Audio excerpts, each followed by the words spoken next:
പ്രിയപ്പെട്ട സുഹൃത്തുക്കളെ, ഞാൻ ഒരുപാട് തവണ പറഞ്ഞിട്ടുള്ളതുപോലെ കേരളത്തിലെ ഏറ്റവും വലിയ പാർട്ടിയാണ് communist party of India Marxist. അത് അധികാരത്തിലിരുന്നാലും പ്രതിപക്ഷത്തിലിരുന്നാലും കേരളത്തിലെ ഏറ്റവും വലിയ പാർട്ടി CPM തന്നെയാണ്. ആ പാർട്ടിയുടെ ആഴത്തിലുള്ള സ്വാധീനമാണ് അതിനെ കേരളത്തിലെ ഏറ്റവും വലിയ പാർട്ടിയാക്കി മാറ്റുന്നത്. 1964 മുതൽ കേരളത്തിൽ പ്രവർത്തിക്കുന്ന ആ പാർട്ടി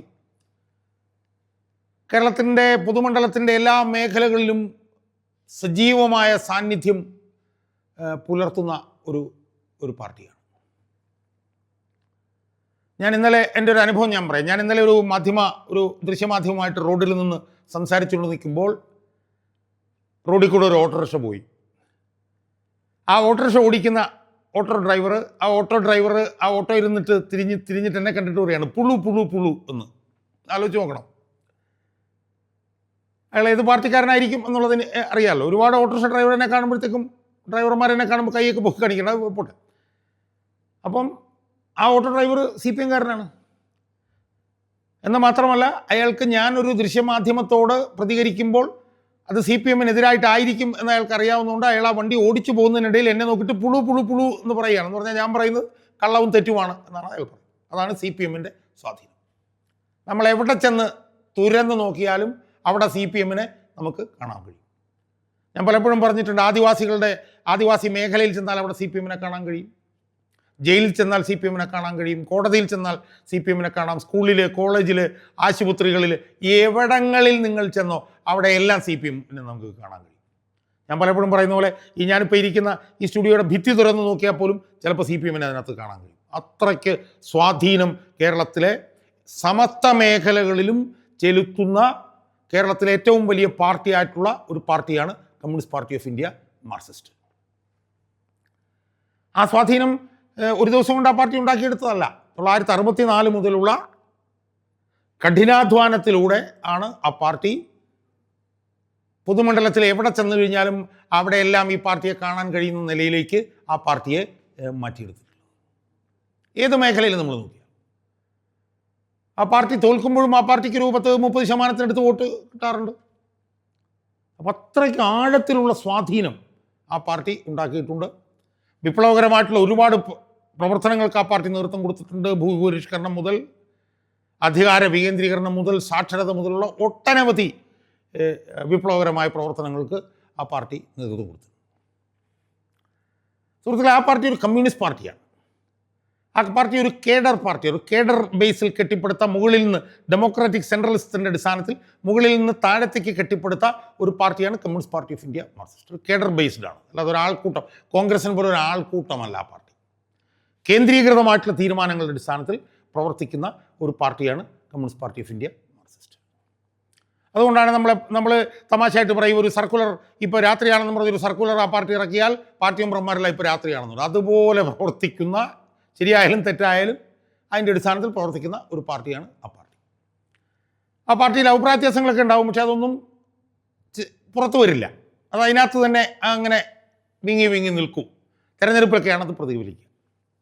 എന്തായാലും CPM എന്ന് പറഞ്ഞ കേഡർ പാർട്ടി, ആ കേഡർ പാർട്ടിയിൽ അത് ഡെമോക്രാറ്റിക് സെൻട്രലിസത്തിൻ്റെ അടിസ്ഥാനത്തിൽ മുകളിൽ നിന്ന് താഴോട്ട് കെട്ടിപ്പടുത്ത ഒരു പാർട്ടി, വളരെ അച്ചടക്കത്തോടു കൂടിയാണ് പ്രവർത്തിക്കുന്നത് എന്ന് അവകാശപ്പെടുന്ന ഒരു പാർട്ടി. ആ പാർട്ടിയുടെ സംഘടനാ സംവിധാനത്തിലെ പരമോന്നത നേതാവ് അല്ലെങ്കിൽ അൺഡിസ്പ്യൂട്ടഡ് നേതാവ് എന്ന് പറയുന്നത് ആ പാർട്ടിയുടെ സംസ്ഥാന സെക്രട്ടറിയാണ്. അഖിലേന്ത്യാ തലത്തിലാണെങ്കിൽ ദേശീയ സെക്രട്ടറി.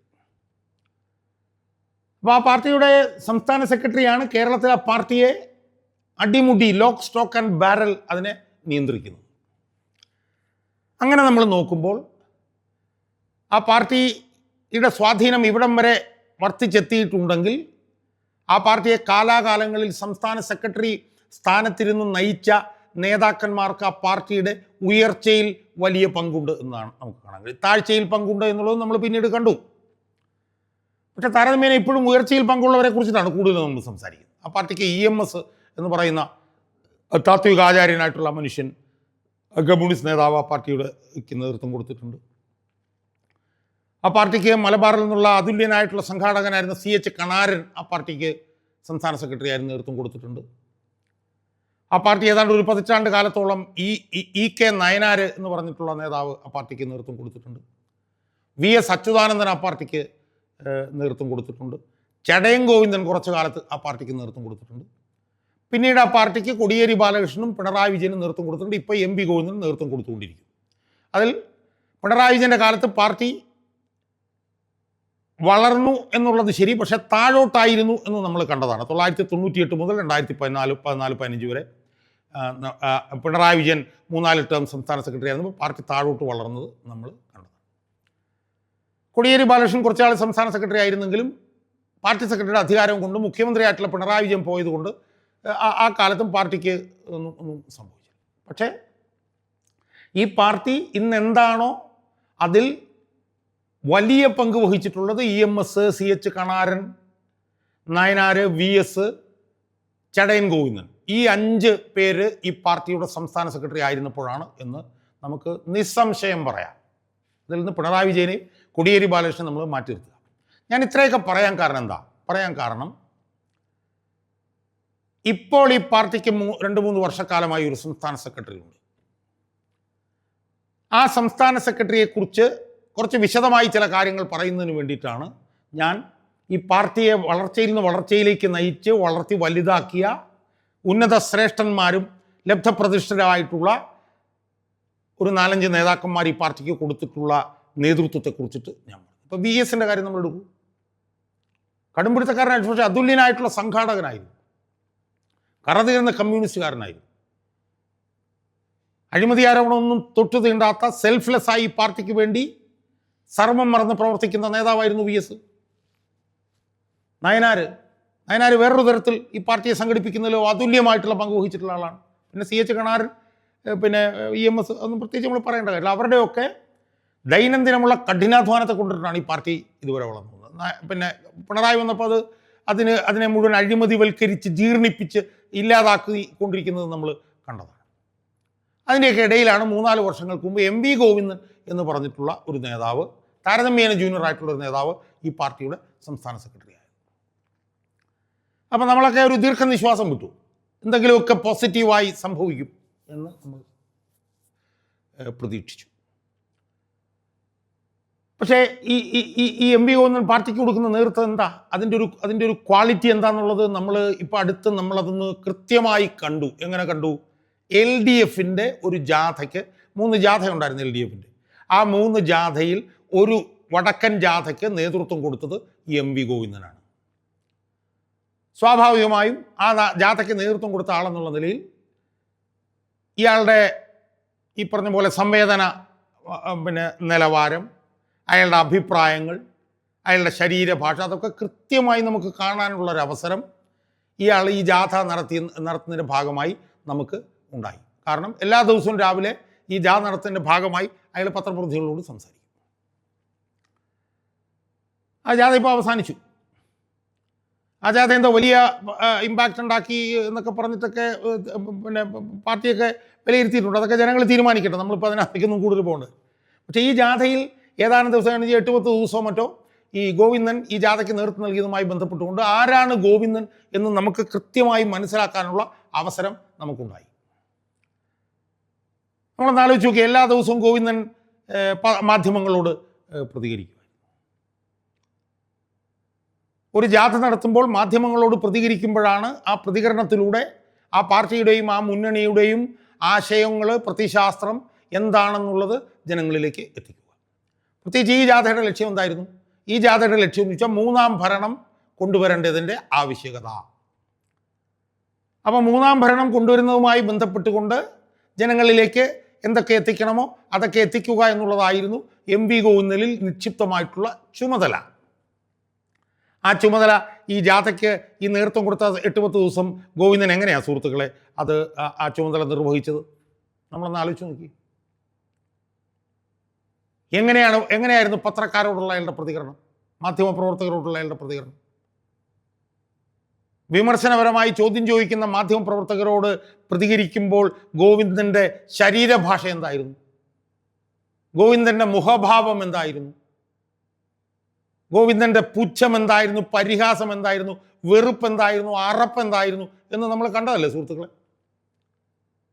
എന്തെങ്കിലും ഒരു എതിർ ചോദ്യം ഒരു നിമിഷമെങ്കിലും അയാൾക്ക് സഹിക്കാൻ പറ്റുമായിരുന്നു. നമ്മൾ ദിവസം കണ്ടുകൊണ്ടിരുന്നതല്ലേ. എന്തെങ്കിലും ഒരു നെഗറ്റീവ് ചോദ്യം വന്നാൽ ആ നെഗറ്റീവ് ചോദ്യത്തിനോട് ഏറ്റവും വെറുപ്പുളവാക്കുന്ന രീതിയിലായിരുന്നില്ലേ അയാളുടെ പ്രതികരണം. നമ്മളൊന്ന് ആലോചിച്ച് നോക്കി. ഇതിനു മുമ്പ് നായനാർ ഇരുന്നിട്ടുണ്ട്, VS ഇരുന്നിട്ടുണ്ട്, എന്തിനും പിണറായി വിജയൻ പോലും ഇരുന്നിട്ടുണ്ട്, കോടിയേരി ബാലകൃഷ്ണൻ ഇരുന്നിട്ടുണ്ട്. ആ സമയത്തൊക്കെ അവർ മാധ്യമങ്ങളോട് ഇടപെടുന്നത് നമ്മൾ കണ്ടിട്ടില്ല. പിണറായി വിജയനെ നമ്മൾ വേണമെങ്കിൽ അതിനകത്ത് കൊണ്ടുവരാം.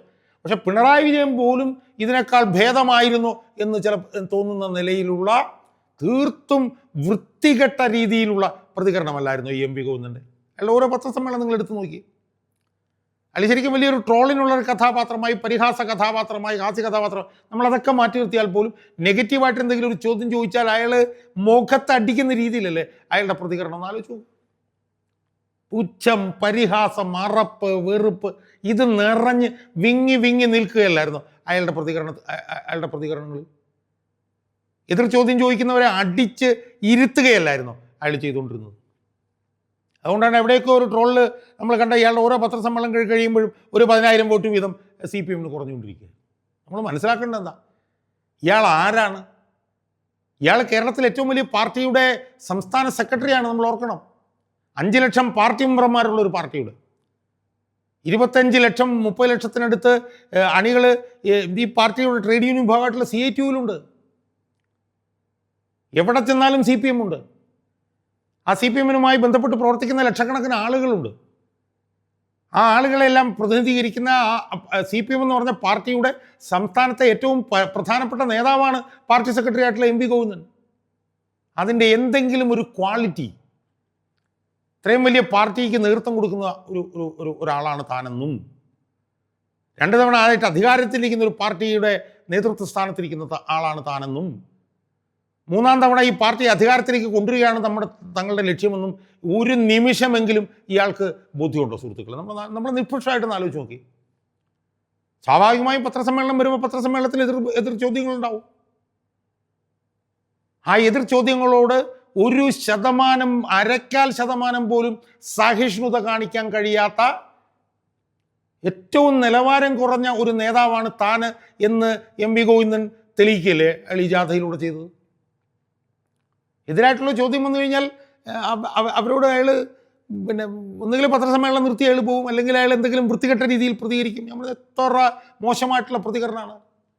യഥാർത്ഥത്തിൽ അയാളുടെ നേതൃത്വം ഈ പാർട്ടിക്ക് ഈ തെരഞ്ഞെടുപ്പിന് മുമ്പുള്ള സമയത്ത് എത്ര ആയിരക്കണക്കിന് വോട്ടുകളാണ് കളഞ്ഞു കുളിച്ചത്. ഇപ്പോൾ കഴിഞ്ഞ ദിവസം തന്ത്രിയെക്കുറിച്ച് പറഞ്ഞു.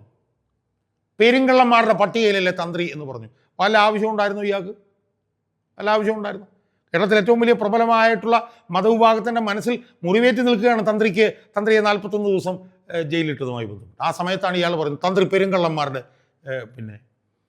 പട്ടികയിൽ. അപ്പോൾ അതുപോലെ എത്ര പ്രതികരണങ്ങൾ, ഞാൻ അതിനകത്തേക്കൊന്നും പോകുന്നില്ല. അതുകൊണ്ട് ഞാൻ സൂചിപ്പിക്കുന്ന ഇത്രയേ ഉള്ളൂ. ഈ പാർട്ടിയുടെ ഏതാണ്ട് അവസാനമാണ് എന്നതിൻ്റെ, ഈ പാർട്ടി അവസാനിക്കാൻ പോകുന്നു എന്നതിൻ്റെ ഏറ്റവും നിർണായകമായിട്ടുള്ള ഒരു ഉദാഹരണമാണ് ആ പാർട്ടിയുടെ സെക്രട്ടറി ആയിട്ടുള്ള MV ഗോവിന്ദൻ്റെ പരസ്യ പ്രതികരണങ്ങൾ എന്നതിന് ഇനി എന്ത് തെളിവാണ് സുഹൃത്തുക്കളെ നമുക്ക് വേണ്ടത്?